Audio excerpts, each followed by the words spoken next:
Crazy Horse, the spirit of resistance. He never signed a treaty. He never posed for a photograph. And yet, he became one of the most feared, and respected, warriors in American history. In the rolling grasslands of the Great Plains, where the horizon seems to stretch forever, the name Crazy Horse still rides on the wind.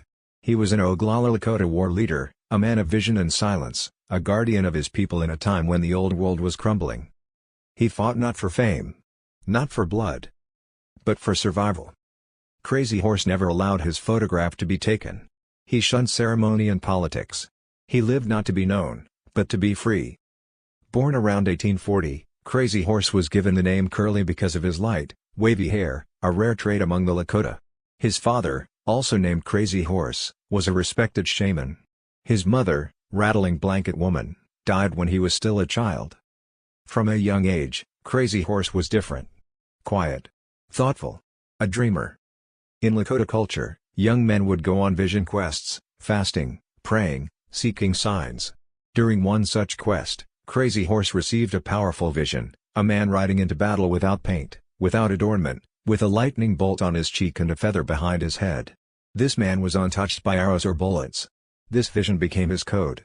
It would guide him for life. The rising storm, encroaching settlers.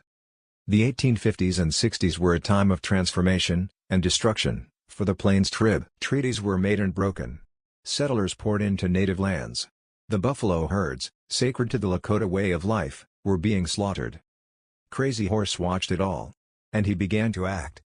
He first gained renown as a warrior during Red Cloud's War, a resistance against U.S. military forts being built on the Bozeman Trail.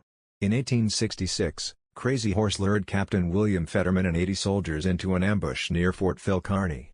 Not a single U.S. soldier survived. It was the Army's worst defeat on the frontier at the time. They called it the Fetterman Massacre. But to Crazy Horse, it was defense. Little Bighorn, the defiant victory. The defining moment came in 1876. As the U.S. government continued to push for native lands, especially the Gold-rich Black Hills, Crazy Horse, along with Sitting Bull and other leaders, formed one of the largest native alliances ever assembled. On June 25, they met General George Armstrong Custer and his 7th Cavalry at the Battle of the Little Bighorn. Crazy Horse led a flanking maneuver, charging into the heart of the cavalry. His movements were unpredictable, his timing perfect. Some said he seemed to ride through bullets. Custer and over 200 men were killed. To many Americans, it was a shock. To the Lakota, it was justice. The fall, surrender and death. But the triumph was short-lived. After Little Bighorn, the U.S. government unleashed relentless campaigns. Soldiers burned villages. Buffalo disappeared. In 1877, Crazy Horse, seeing the suffering of his people, chose surrender over extinction. He walked into Fort Robinson, Nebraska. But even in captivity, he was feared. Rumors swirled. U.S. officials claimed he was plotting escape or insurrection. On September 5, 1877, while being taken to a guardhouse under false pretenses, Crazy Horse resisted. A soldier drove a bayonet into his back. He died that night, reportedly lying on the ground, whispering that he had only wanted peace. The legacy, a spirit that endures.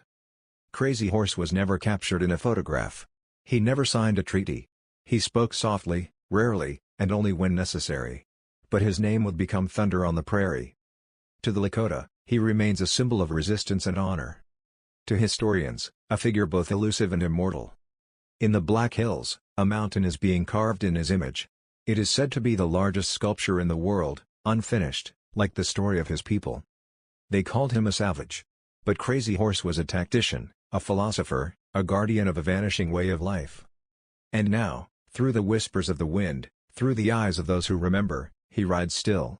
There are few names in American history that carry as much weight and mystery as Crazy Horse. He reminds us that history isn't always written by the victors. Sometimes, it's carried in the silence between battles.